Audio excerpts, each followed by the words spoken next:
स्वागत आहे तुमचं माझ्या व्लॉगमध्ये। आज आहे दसरा आणि तुम्हा सर्वांना दसऱ्याच्या खूप खूप शुभेच्छा। सकाळी लवकर उठून अंघोळ वगैरे केली आणि स्वयंपाकाला लागण्याच्या आधी म्हटलं थोडं स्किन केअर करावं। स्वतःचं आवरलं आणि डाळ वगैरे शिजवून घेतली, गूळ कट करून घेतला आणि इथे आमटीसाठी मसाला भाजून घेतला। त्यानंतर पुरण वगैरे शिजवलं आणि आज दसरा आहे म्हटल्यावरती पुरणपोळीचा स्वयंपाक होता। तर इथे मी पुरण शिजवत आहे। पुरण छान शिजवून घेतलंय आणि प्रत्येक वेळेस पुरण असं पातळ झालं की मला थोडी भीतीच वाटते, जोपर्यंत ते आटत नाही। एकदा का पुरण आटायला लागलं मग जीवात जीव येतो, नाहीतर पातळ झाल्यावर मग टेन्शनच येतं। तर पुरण शिजलंय की नाही ही बघण्याची ट्रिक म्हणजे त्यात पळी उभे करून बघणे।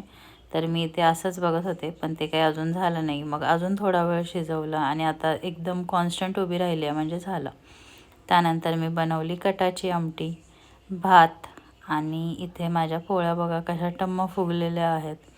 पोळ्या वगैरे बनवून झाल्या आवरून मग आम्ही गेलो गाडीची पूजा करायला। साडी वगैरे घालून, सानवीला ड्रेस नवीन घालून आवरून आम्ही दोघीही खाली गेलो गाडीची पूजा करायला। गाडीची पूजा करताना सानवीलाच फक्त पूजा करायची होती। हार वगैरे मी रात्रीच बनवून ठेवले होते। तर इथे हार वगैरे घातला, गाडीची पूजा केली आणि नारळ फोडला। नारळ फोडला पण आम्ही नारळाचं पाणी काढायला काही खाली न्यायचं लक्षातच नव्हतं, मग डायरेक्ट नारळातून पाणी पिलं। त्यानंतर असा प्रसाद सगळ्यांना वाटला।